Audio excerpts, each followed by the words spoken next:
One push, one moment, and everything changed. What was supposed to be a simple family gathering turned into the day I realized my family no longer saw me as a person, but as a tool. It was meant to be just another Sunday afternoon, one of those typical family barbecues we've all had 100 times. The kind where laughter echoes, the smell of grilled meat fills the air, and everyone pretends that everything is perfect. But for me, that day turned into something entirely different. Something I'll never forget. I was standing by the pool, chatting with Mark and Rachel, trying to keep my balance as I adjusted my cardigan, trying to look casual and comfortable. Then out of nowhere, Luke, my 19-year-old grandson, appeared behind me. At first I didn't think much of it. He was a young man now, growing up fast, maybe a little distracted, but still my Luke. But in the blink of an eye, everything changed. He shoved me, a swift, hard push right between my shoulders. I didn't even have time to gasp before I was falling crashing into the cold water below. The shock of it hit me like a ton of bricks. I wasn't prepared. I hadn't been in a pool in years, not since my shoulder surgery. I felt my body twist in the air, and all I could do was try to scream, but my mouth filled with water. I flailed, trying to stay afloat, my limbs stiff from panic. My mind was spinning, my chest was burning, and I couldn't get my bearings. I hadn't swum in over 30 years, and I knew deep down that my coordination wasn't what it used to be. But no one moved. Not a single person on that dock even flinched. Not Mark, not Rachel. And then I heard Luke's voice laughing. "Come on, Grandma. Let's see if you can swim like you used to." His voice was mocking, almost cruel. And the worst part, he wasn't alone. His friends standing nearby joined in the laughter feeding off the scene. It was a game to them, a joke, and I was the punchline. I struggled, gasping for air as the cold water dragged me under again. When I finally managed to push myself back to the surface, there they were, Luke, standing tall with his arms folded, laughing. Mark and Rachel standing side by side, just watching. Rachel sipped her wine, completely uninterested in my near drowning. They weren't concerned. They weren't moved. They didn't care. And that's when it hit me. This wasn't an accident. This wasn't just roughhousing gone wrong. It was deliberate, a calculated act of cruelty. I managed to crawl out of the pool, my clothes clinging to my body, soaked through, and my heart pounding in my chest. I don't even remember how I got to the edge of the dock. I think it was pure instinct, a mother's strength, maybe the kind you summon when your child is in danger. But that day there was no one there to save me. No one except myself. When I finally dragged myself up, my knees scraped against the rough wood of the dock. I stood there drenched and trembling, but I didn't scream. I didn't cry. I didn't say a word. I just stood there feeling the weight of their stares on me, their eyes not filled with concern, but something colder. It was like I had become invisible, a ghost they were too used to seeing around, too easy to ignore. Luke, with his smirk still on his face, looked down at me and laughed as if I were some kind of joke. "Guess you can swim after all," he said, his voice dripping with sarcasm. "Tough old bird, huh?" The others joined in their laughter, echoing around me like a cruel soundtrack to my humiliation. It wasn't just the cold water that burned. It was their indifference, their complete lack of empathy that stung deeper than anything physical. I walked back toward the picnic table, my body aching, but my pride hurt the most. I felt the cold dampness of my clothes like a constant reminder of what had just happened. No one said a word. Mark didn't even look up from his plate. Rachel just took another sip of her wine, muttering something about me being dramatic. They returned to their conversation about vacations, about where they were going to next, about everything else except me. In that moment, something inside me broke, but it wasn't just from the physical pain. It was the realization that they didn't care, that Luke didn't care, that Mark didn't care, and Rachel, well, she never really had. They hadn't cared when I had spent countless hours helping raise Luke, when I'd worked overtime to pay for things I thought we could all share as a family. No, in their eyes, I had become nothing more than a tool, a resource for them to tap into when they needed something. I had always tried to make excuses for them, always told myself that maybe they were just busy, that maybe they didn't realize how much I had sacrificed for them over the years. But now I saw the truth about how they viewed me. I wasn't a mother or a grandmother anymore. I was just a means to an end, the family bank, the emergency fund they could dip into whenever they needed something, and in return, a fleeting smile here and there, the occasional thank you when they thought it would be convenient. The more I thought about it, the more I realized how many times I had been dismissed, ignored, or used. There were the times Mark and Rachel would drop by for a visit, but only when they needed me to watch Luke or to fix something around the house.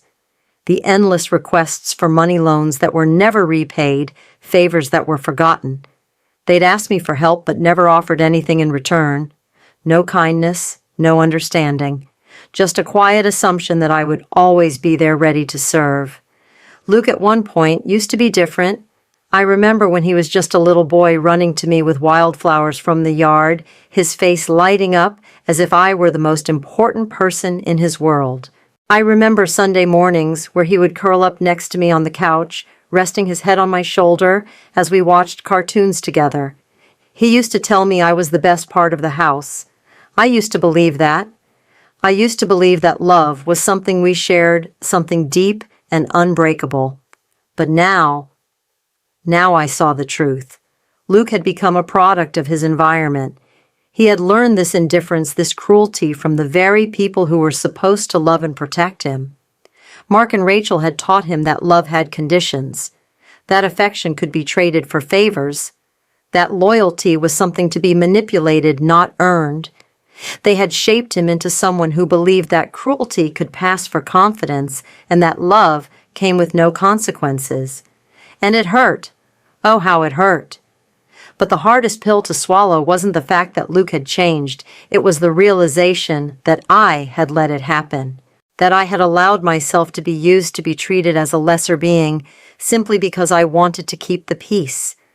I had allowed myself to fade into the background of my own family, silently hoping that things would go back to how they used to be.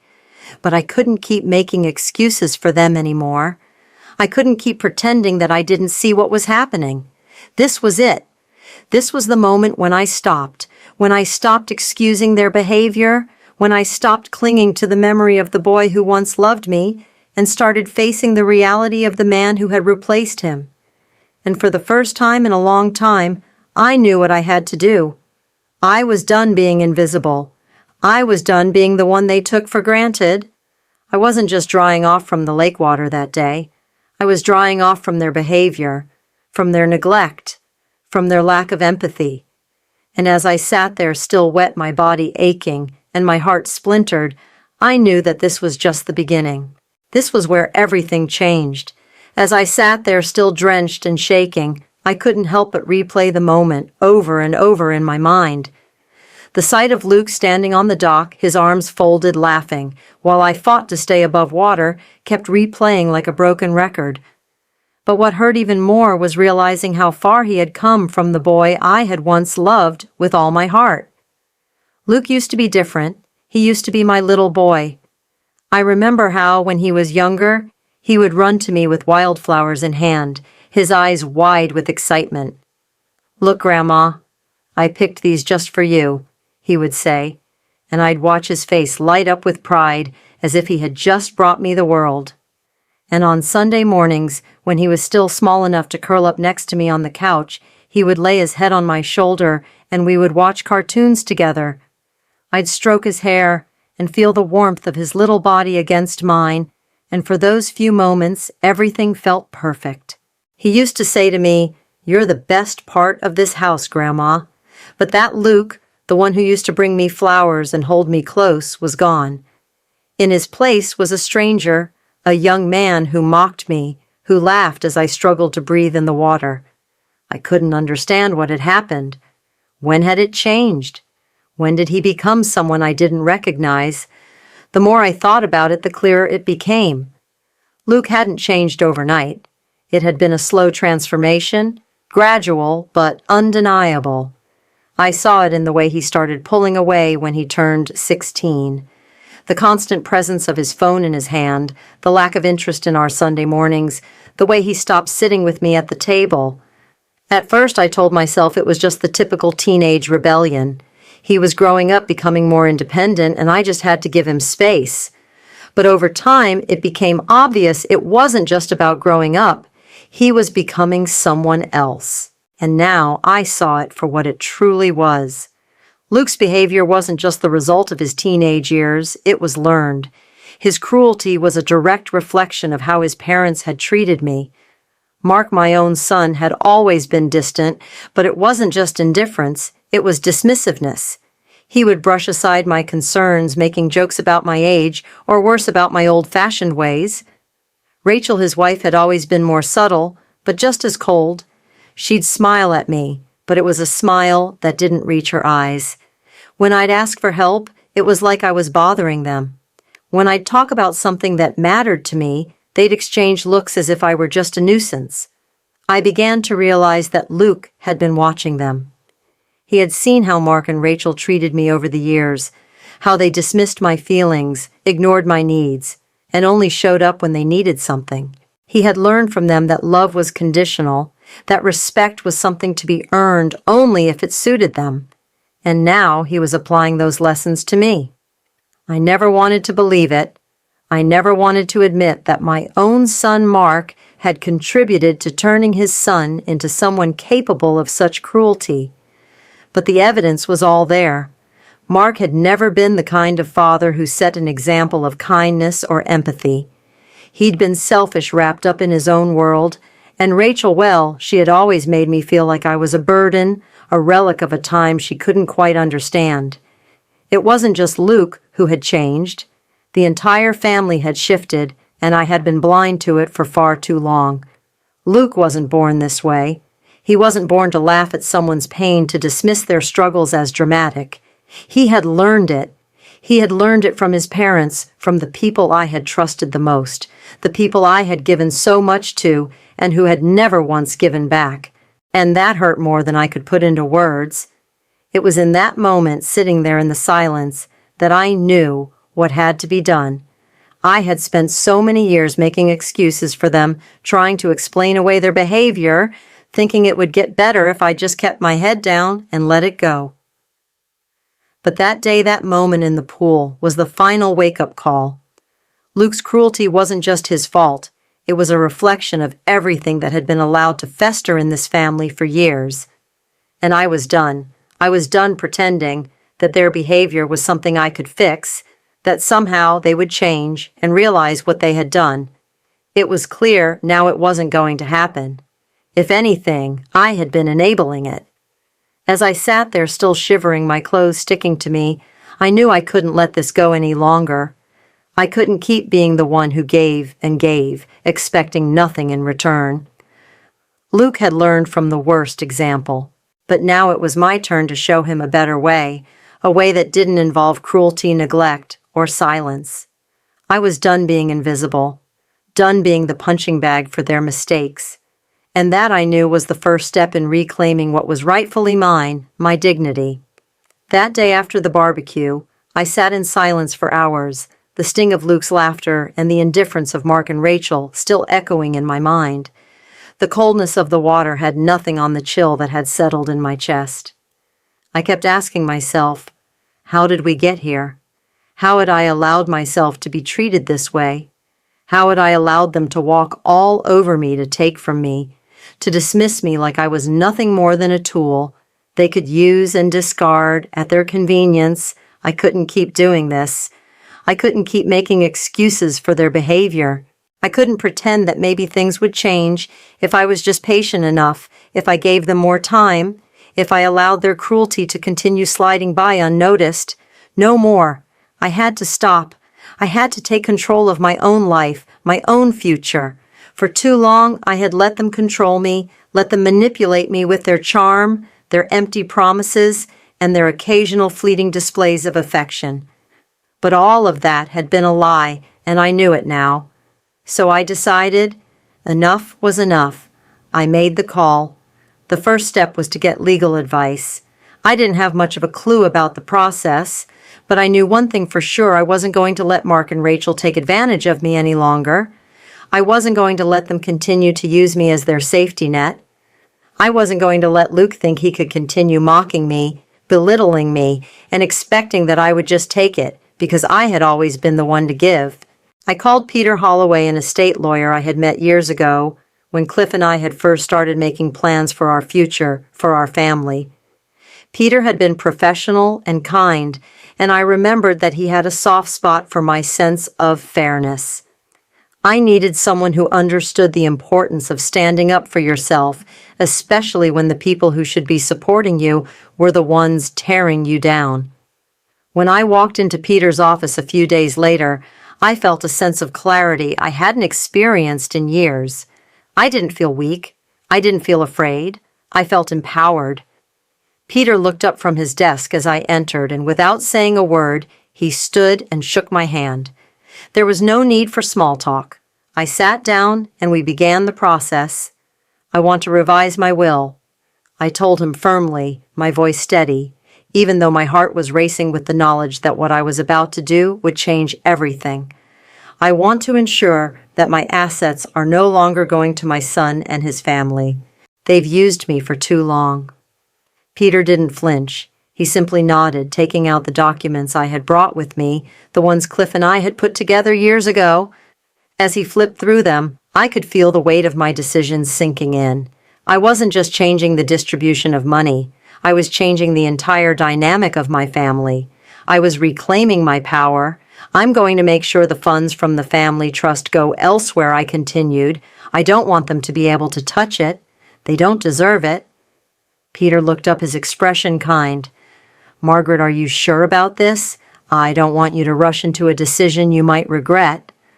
I looked him square in the eye, my voice unwavering. I've been living with their disrespect for too long. I don't owe them anything. This is about my legacy, my dignity, and the people who truly deserve what I've worked for. Peter gave a small nod, taking my words to heart. He could see that I was resolved, and I knew he respected that. Over the next few weeks, Peter and I worked together to revise my will, redirecting the funds that had once been earmarked for Luke's future funds that he had taken for granted to initiatives that actually aligned with my values.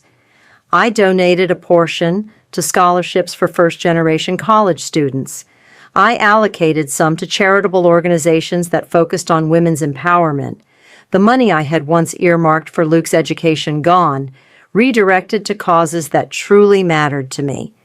I didn't want to give them another cent, not after everything they had done, not after the way Luke had pushed me into the pool, and the way Mark and Rachel had done nothing but laugh it off as though my life had no value. I had worked hard for what I had, and now I was going to make sure it went to people who appreciated it, not to those who had abused it.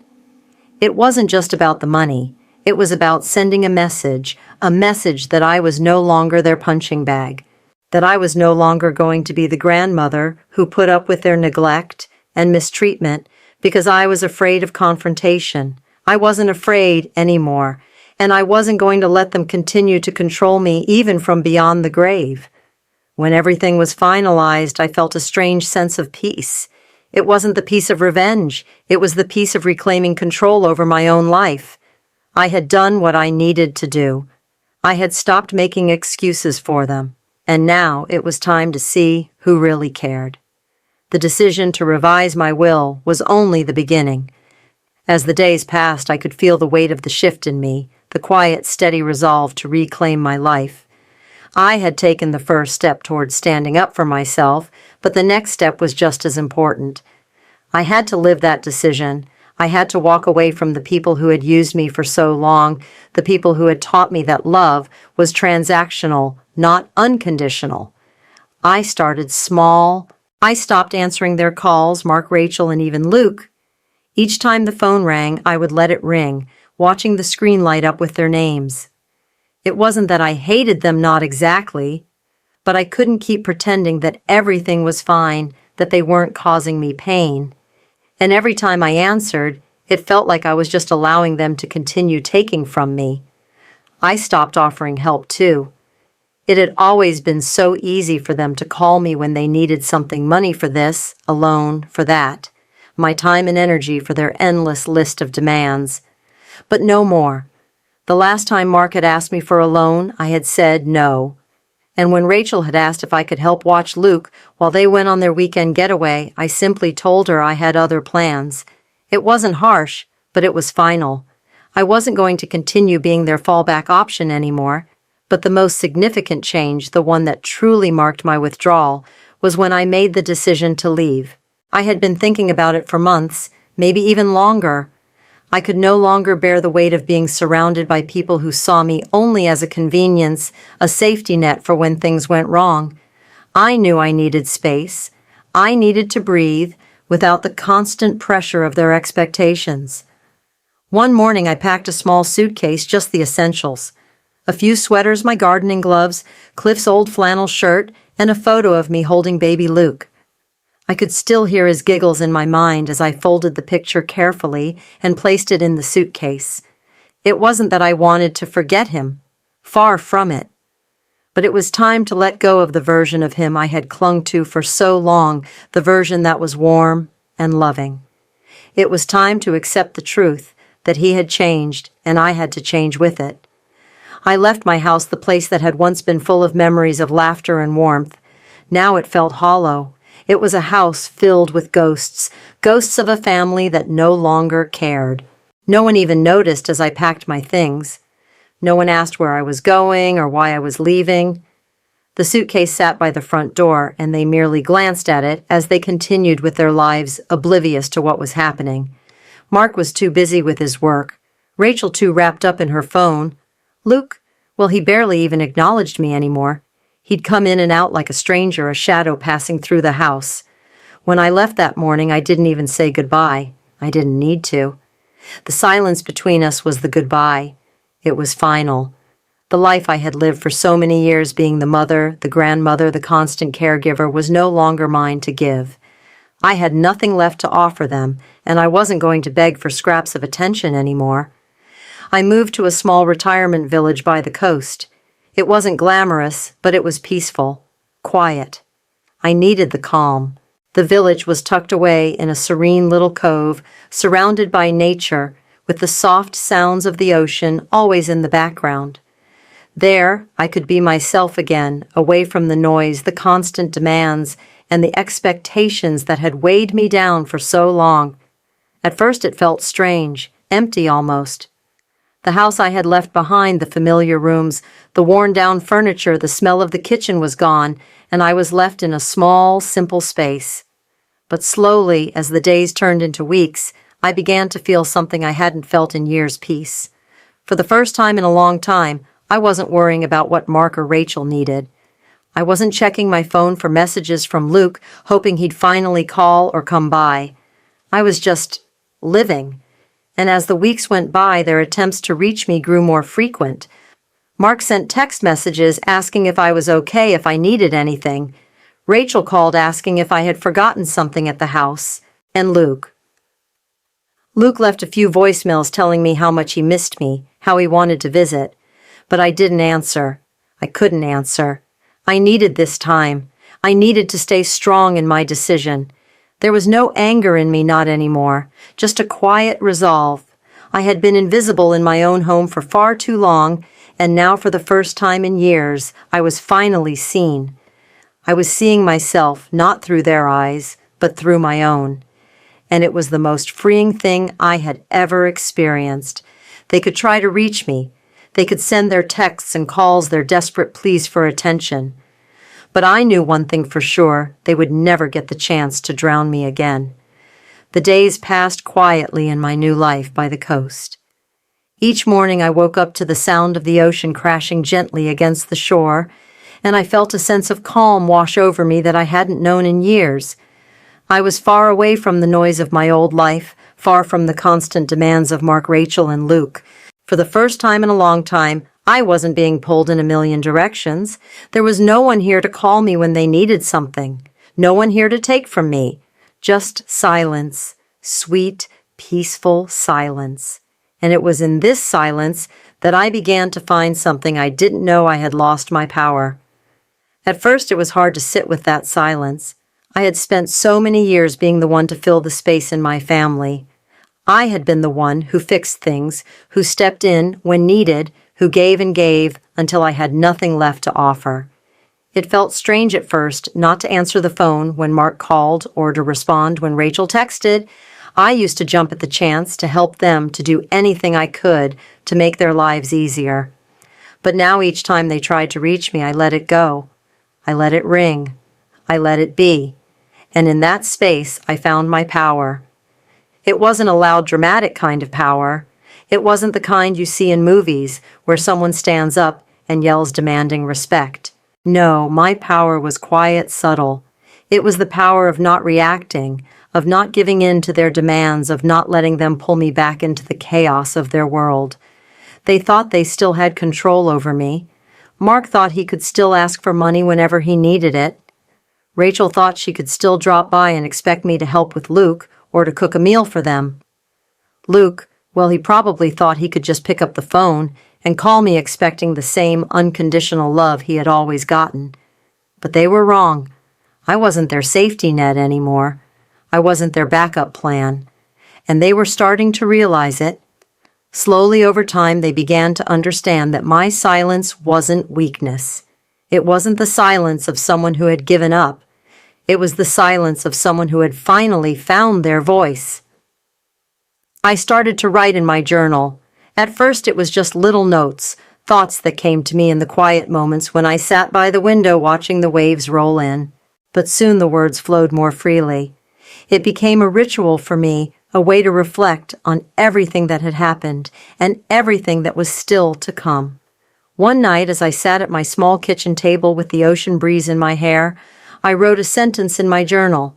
It wasn't long or profound, but it was powerful. I wrote, "I will never let them drown me again." It wasn't just about the pool. It wasn't just about the day Luke had shoved me in front of everyone. It was about everything that had led up to that moment, the years of being ignored, the years of being used, the years of giving without receiving. That day when I had struggled to breathe in the cold water was the culmination of everything that had been happening under the surface for so long. But now I had broken free. I wasn't going to let them do it to me again. I wasn't going to allow them to treat me like I was disposable. I wasn't going to let their demands and their cruelty drain me anymore. I had a right to live my own life, to have my own peace, without constantly having to put their needs first. And as I wrote that promise to myself, I felt something shift within me. I felt the weight of their expectations, their demands, and their manipulation start to lift. I wasn't just physically distant from them anymore. I was emotionally detached as well. I had finally stopped allowing them to define who I was. I wasn't their mother, their grandmother, their caretaker. I was me, just me. And that was enough. I stopped waiting for them to notice my absence. I stopped longing for their approval. I didn't need them to tell me they loved me. I didn't need them to apologize. I had found something more important than any of that. I had found myself. My silence now was my strength. I didn't have to say anything for them to understand. They would have to figure it out on their own. And as they struggled with my absence, I knew that I was no longer the person I used to be, the one who was always there to pick up the pieces. I had learned to be my own peace, and I was finally whole again. It didn't take long for Mark, Rachel, and Luke to start noticing that something had changed. At first, I could sense the unease in their attempts to reach out. The text from Mark asking if I was okay, if I needed anything, became more frequent. Rachel's polite messages asking if I was free to help with the house or to watch Luke for a weekend grew more insistent. Luke too sent messages, though his tone was a little more casual, as though nothing had changed. "Hey, Grandma, haven't heard from you in a while. You still good?" I didn't respond. Not because I was angry, but because I was done. I was done being their fallback, done being their emergency contact, their safety net. The first time Mark called, I let it ring through to voicemail. He left a message asking how I was, telling me he missed our talks. A week later, there was another message, this time a little more urgent.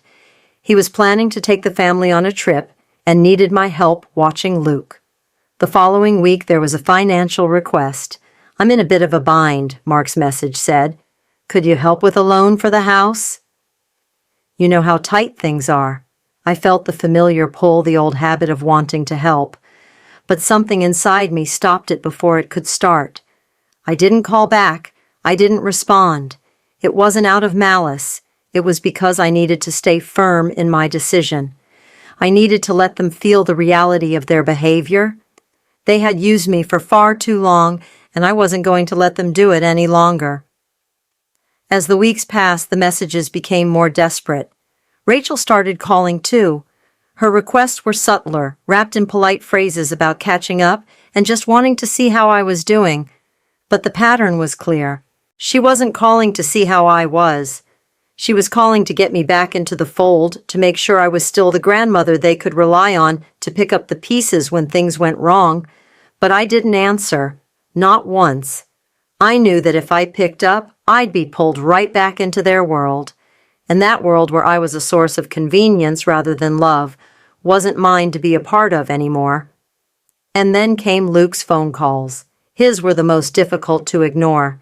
He didn't just send texts. He called over and over again. "Grandma, are you there?" "I've been trying to reach you," his voice would say. On the voicemail. His messages were always full of lightheartedness at first, like nothing had changed. "What's up, everything? Okay." But as the days went on, his tone shifted. There was a hint of frustration, then confusion, and finally a thinly veiled desperation. "Grandma, I really need to talk to you. Please pick up. I miss you."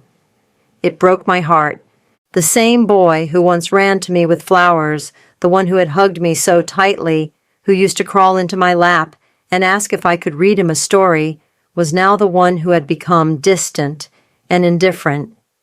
He was calling, but for what? Was he calling because he missed me?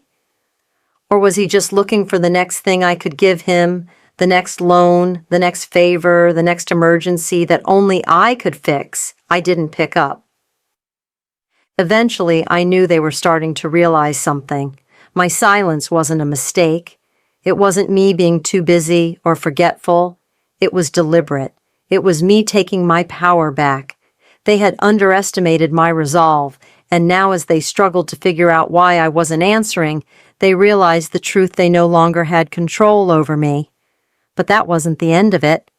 A few weeks after the last call, I received something I had anticipated: a letter from Mark's lawyer asking me to come to the table about some family matters.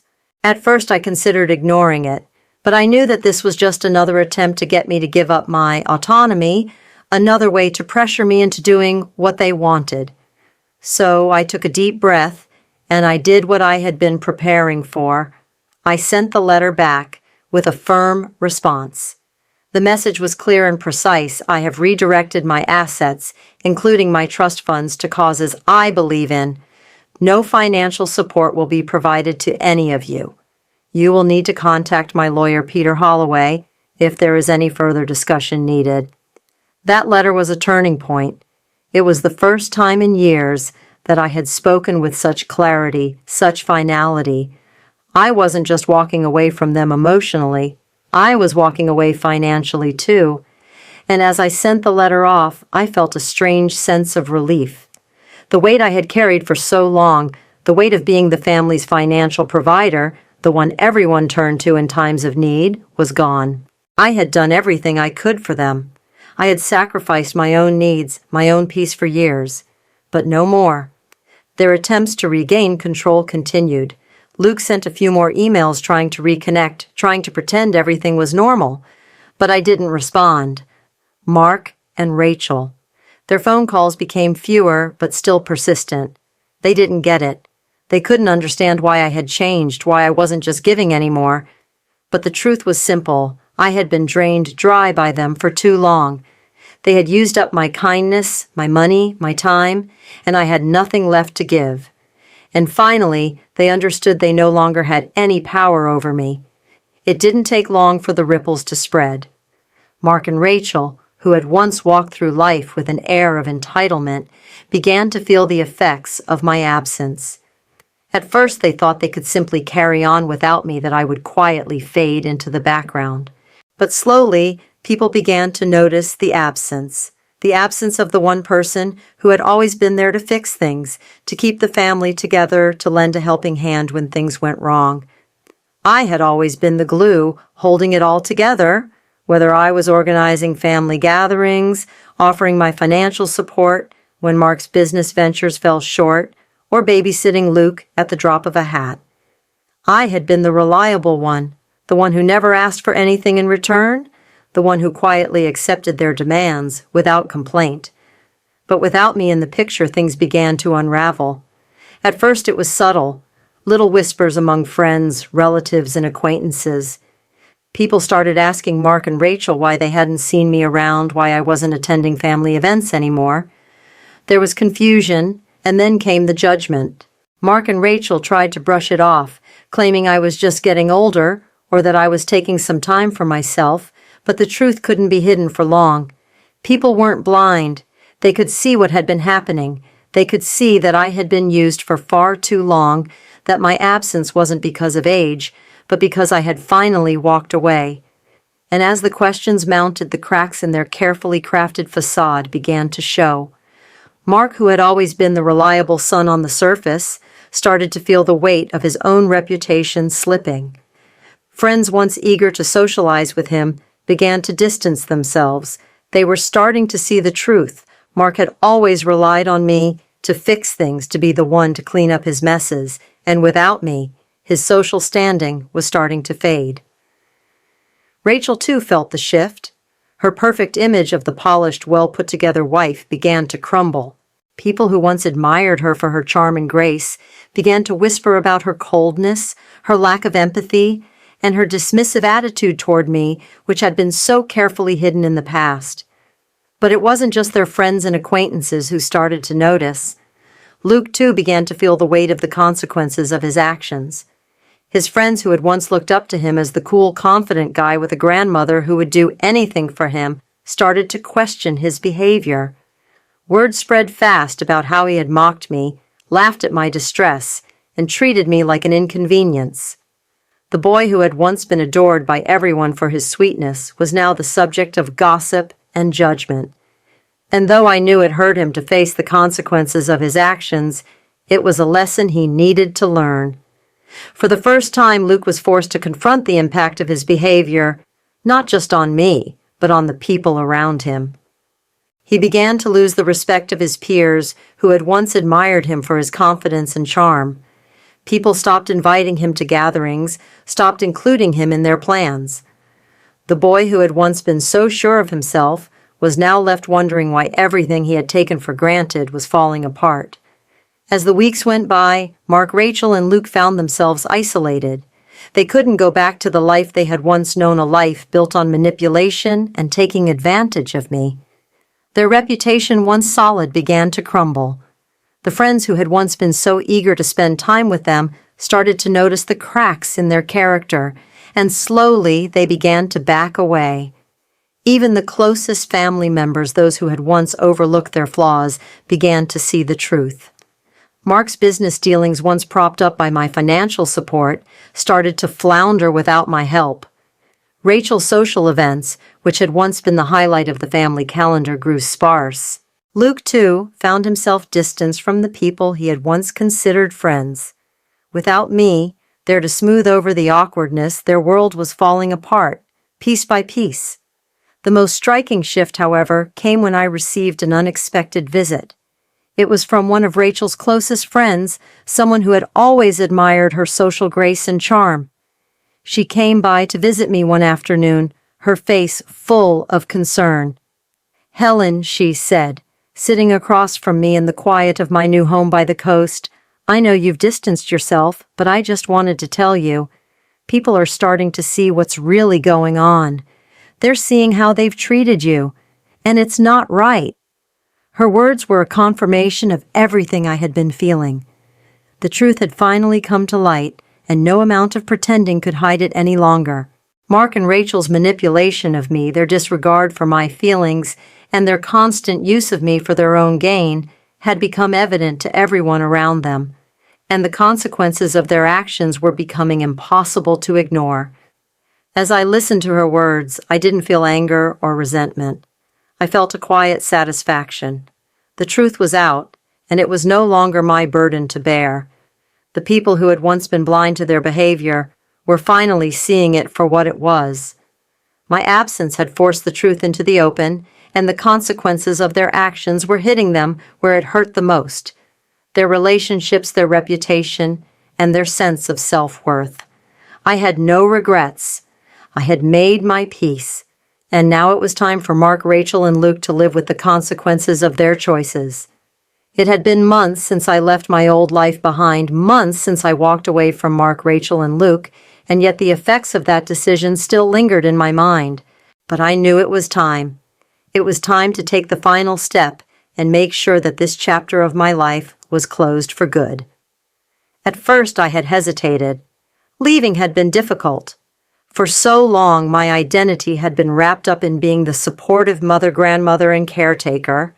I had been the glue that held the family together, always ready to step in when things got tough. But now I realized that being the glue had only kept me stuck in a cycle of giving, without receiving, stuck in a relationship with a family that had taken more than they had ever given in return. It was time to stop playing that role. I made the call to Peter Holloway, my lawyer. The decision had been made, and it was time to make it final.